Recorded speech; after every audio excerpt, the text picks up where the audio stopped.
The MBTI, or Myers-Briggs system, is a personality typology created by Catherine Briggs and Isabel Briggs Myers, and is based on the Swiss psychologist Carl Jung's theory of psychological types. It describes 16 personality types, in each of which there are 4 dichotomies, and, relatedly, a specific hierarchy of cognitive functions. Let's start by dispelling some common but misguided conceptions of Myers-Briggs, and then explain the 4 dichotomies which constitute the 16 types. People often say Myers-Briggs is unscientific, or you can't just put people in boxes, or it's so dichotomous and simplistic. First of all, we need to debunk the odd but common idea that for a theory to be true, meaningful, or useful, it needs to be scientific. This doesn't make sense if you actually think about it. People who staunchly defend this notion should prove it scientifically. Also, how do these people know that the human mind is only a mere emergent of the brain? If it was, we should not be able to even perceive this fact, because it would be reduced to unconscious mechanisms. This very simple point was made in my last video if you saw it. Psychology may be a science, but it simply will never be a hard science, and we'll need to make use of more subtle philosophical tools, because the psyche is simply too complex. By the way, there actually is scientific evidence for this typology in the work of Dr. Dario Nardi, a neuroscientist and type practitioner who maps the specific brain patterns of the types using EEG machines. He drew upon his own research and those of others to create a model describing 4 fluid neurological subtypes, making for a total of 64 subtypes. But nevertheless, the point is that Myers-Briggs has never claimed to be scientific, and is perfectly legitimate regardless. Second, those who think Myers-Briggs is shallow and dichotomist are usually ignorant of an entire layer of the theory, the Jungian cognitive functions, which creates an entire map of the mind wiring for each person rather than a simplistic label, extending from unconscious strengths to conscious weaknesses to unconscious weaknesses deep in the recesses of the mind, which would be inaccessible without this theory. This can lead to remarkable self-awareness. It makes the whole theory remarkably complex and shows the multifaceted aspects of different types in highly specific ways. Unfortunately and strangely, however, the cognitive functions aren't discussed much in most circles, leading to shallow and indeed dichotomous thinking, which reinforces MBTI's overall negative reputation. However, this video will only discuss the dichotomies, or polarities if you prefer. You can learn about that in my deep dive blog post by clicking the link in the description. The 4 dichotomies are introversion and extroversion, sensing and intuition, feeling and thinking, perceiving and judging. I and E, S and N, F and T, P and J. For each of these pairs, everyone has an innate preference for one or the other, creating 16 types in total. Each type is identified by a 4-letter code representing a specific combination of preferences. So, if you are 1, introverted, 2, sensing, 3, feeling, and 4, perceiving, then you are an ISFP. If you are 1, extroverted, 2, intuitive, 3, thinking, and 4, judging, then you're an ENTJ. So, what does each dichotomy mean? Let's start with a more well-known pair of concepts, introversion and extroversion. Most people describe the difference as whether you get your energy by being alone or with people. That's not a false description, but it's actually incomplete. Here's a better one. For introverts, the inner world is the primary world, and for extroverts, the external world is, and that is where they draw their energy from.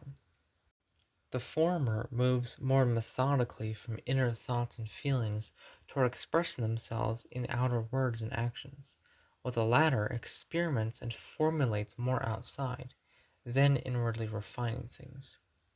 You could say that for the extrovert, life must be lived before it can be truly understood, and for the introvert, life must be understood before it can be truly lived. You'll also notice that, in general, introverts keep their psychological energy closer to themselves, whereas extroverts don't usually have a problem projecting it outwards into their environment. Carl Jung described introversion as a psychological type characterized by concentration of interest on subjective psychic contents. He defined extroversion as a psychological type characterized by concentration of interest on the external object, which is usually or often people, though not necessarily. So, based on this usage of the words, one could also describe the distinction as between objective and subjective. As a miscellaneous note, a number of extroverts do identify as introverts, much more commonly as opposed to the reverse. One reason is that socializing in certain circumstances doesn't always appeal as much as the other, alternative ways of interacting with the world, which are nevertheless stimulating. Some examples are video games, working out, and watching entertaining videos. This phenomenon also might be related to social anxiety, which can plague extroverts as well as introverts, though for different reasons. The next dichotomy is intuition versus sensing. While the previous dichotomy is quite famous, even if misunderstood to an extent, the collective social consciousness seems rather ignorant of this one, perhaps because it is so disproportionate. Sensors make up 70 to 75% of the population, compared to only 25 to 30% of intuitives. That's 1 in every 4. This dichotomy concerns how we process information, or phrased somewhat differently, the level and quality of information we process. Sensors prefer reliability and verifiability of information, whereas intuitives favor speed of information and depth of insight. As realists, sensors move through the world primarily focused on concrete, tangible experience based on the past and present, while intuitives use their ability to recognize higher level patterns in the world, speculating and theorizing towards the future or the distant past. Sensing types are content with things centered around tradition, conventions, and practical actions, whereas intuitives restlessly explore possibilities, paradigms, concepts, and underlying perspectives. For intuitives, the unknown, rather than being a place of uncertainty, is actually a place of certainty. They think about what's behind the curtain and outside the box, or even about the box. As a few examples, intuitives can be drawn to conspiracy theories, abstract or theoretical science like string theory or the multiverse, nerdy things like role-playing games and fantasy or sci-fi, metaphysical theories about reality, or even more esoteric or mystical spiritualities, which can mean different things, of course. To bring this to more of a meta perspective, intuitives, realizing they're not the norm, can pursue self-reflection, and in doing so discover the Myers-Briggs system, which is itself in the domain of intuition. So it's not surprising that the type community is overpopulated by them. Not only that, but unlike any other personality system, the Myers-Briggs describes the process of intuition itself. Intuition, in the person of psychologist Carl Jung, consciously wove itself into its own understanding of the human mind. Subsequent people who use intuition to understand these psychological patterns manifest this same self-referential knowledge. No wonder the model can be so powerfully influencing these types, and even sensors who realize that this mental process exists within them as well, though in the back seat. Conversely, sensors are more interested, or more fundamentally, have more certainty in things like sports, down-to-earth hobbies, and specialized practical careers. Intuitives, on the other hand, lean more towards influencing or investigative or artistic careers rather than conventional ones. A subtle but key distinction here already hinted at is certainty versus interest. That is, regardless of intuitives and sensors' particular interests, the essential difference is where their certainty lies. For the latter, it's concrete experience, and for the former, it's advanced speculative pattern recognition. For example, sensors can be drawn to certain intuitive topics, and intuitives can be drawn to some sensor fields. In these cases, however, each won't have a firm, flowing confidence in the area. Rather, they'll have to make peace with the uncertainty to some extent, even if they are genuinely interested. Relatedly, it's helpful to know that there is much variation on how specific people of the two types operate in the world. Similar to intuitives living in the extroverted Western world, introverts living in the extroverted Western world, intuitives often feel marginalized or invisible because the way they approach life can seem strange to the rest of the world, like being left-handed in a right-handed society. In any case, all types, while unequal in terms of function and role in society, are equal in intrinsic value. For example, the world needs as its foundation people who are content with relatively down-to-earth activities.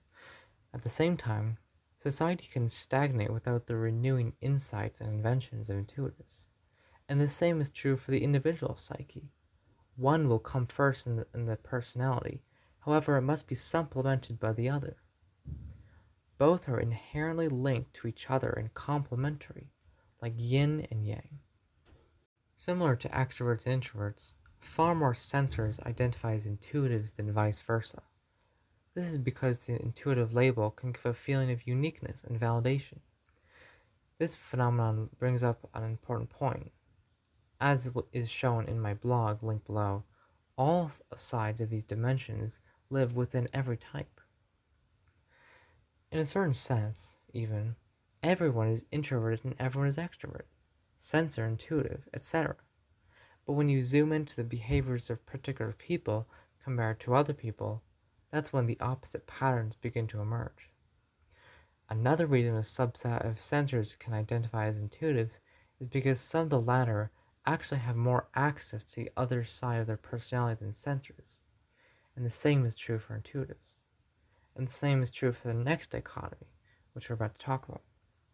So, relatedly, when taking a personality test, it's better to think about the bigger picture than specific isolated circumstances. I realize that was a lot of information, so hopefully it's not too much. The third dichotomy is between thinking and feeling. This head versus heart, or things versus people aspect of type is often misunderstood as intelligence versus kindness. It also doesn't mean rationality versus irrationality. Rather, it concerns the main criteria humans use to evaluate information and make decisions. Based on impersonal metrics and analysis, thinking, or impersonal and or personal considerations and emotions, feeling. Thinkers chiefly look at how things affect systems as an integrated whole, such as city infrastructures, businesses, internal belief systems and worldviews, or simply the way a family operates in their house. Feeler types, on the other hand, primarily look at how certain actions and situations affect people and their emotional experiences. This can implicate more overall group needs or more subjective individual needs. In terms of positive and negative sides, feelers can overemphasize emotional harmony, a feeling of satisfaction, and personal values at the expense of things like logic, hard facts, and long-term goals.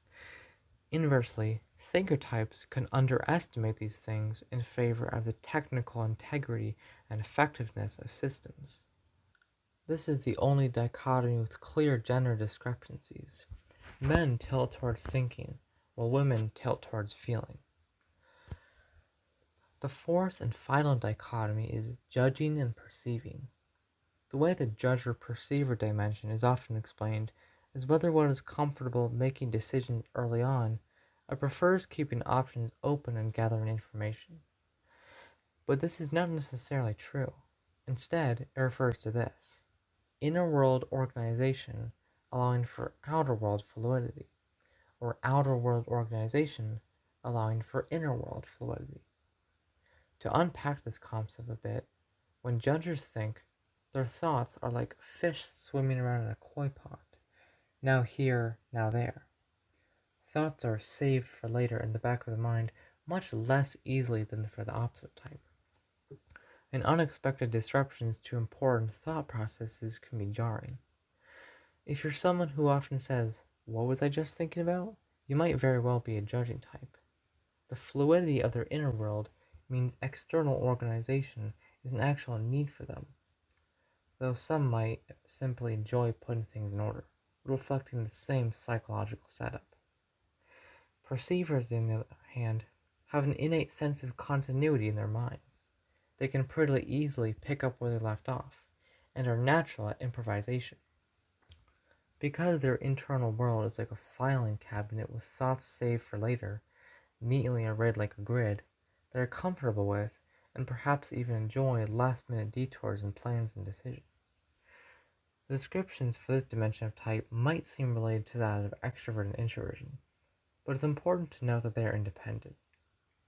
As mentioned before, there are 16 combinations of preferences in the dichotomies, making for 16 types, which are each represented by a 4-letter code.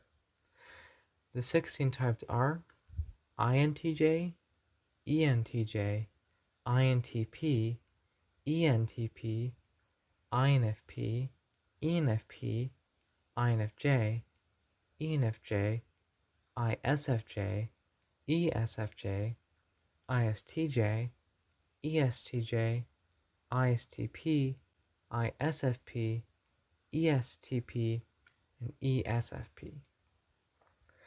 And that concludes this video. If you would like to learn more, including about the cognitive functions, click the link below to my blog, Thinking About the Box. Please like, comment, and subscribe if you're interested. I hope you enjoyed the video.